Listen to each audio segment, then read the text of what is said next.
নমস্কার, আমি ঝুমপলি পলিগ্রিলে আপনাদের সবাইকে স্বাগত।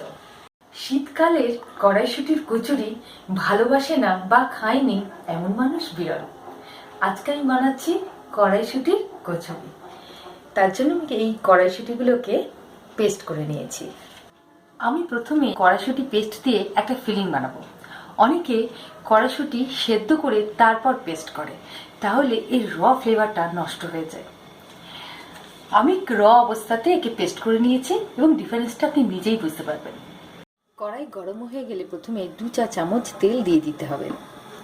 এবার এর মধ্যে 1 চা চামচ কালো জিরে ফোড়ন দিতে হবে, 1 চিমটি হিং, 1 চা চামচ আদা বাটা, লঙ্কা বাটা ভালো করে একটা মিশিয়ে নিতে হবে। এবার এর মধ্যে একটু চিনি 1 চা চামচ দিলেই হবে, স্বাদ মতো লবণ, ভালো করে মিশিয়ে দিতে হবে। এবার এই কড়াইশুঁটি পেস্টটা দিয়ে ভালো করে মিশিয়ে দিয়ে ফিলিংটা বানিয়ে নেব। র কড়াইশুঁটি পেস্ট করে নিয়েছি বলে এর যে গ্রিন কালার সেটা ইনট্যাক্ট রয়েছে। আমার ফিলিং রেডি, এরকম ড্রাই হবে। প্রথমে এরকম আটা বা ময়দার একটা ডো বানিয়ে নিতে হবে। ডো থেকে প্রথমে এরকম ছোট ছোট বল বানিয়ে নিয়েছি, সেই বলগুলো দিয়ে এইরকম শেল বানিয়ে নিতে হবে। এইভাবে শেল বানিয়ে নিতে হবে। এবার এই শেলের মধ্যে ফিলিং করে দিতে হবে। এইভাবে মুখটা বন্ধ করে দিতে হবে।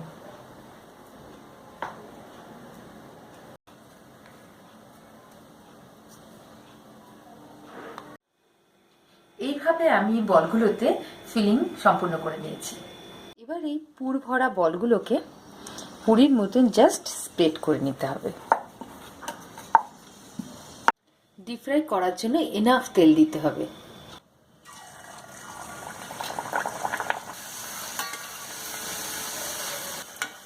ওয়াও, কি সুন্দর ফুলে উঠেছে, ক্রিস্পি হয়ে গেছে। এবার আমি এটা তুলে নেব।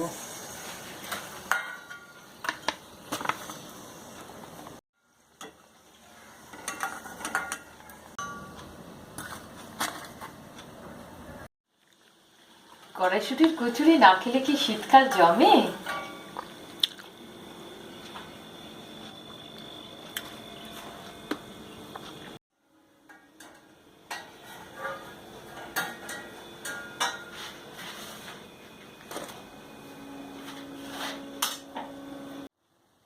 এই হলো আমার কড়াইশুঁটির কচুরি। এটা আমি গার্লিক দম আলু দিয়ে খাবো।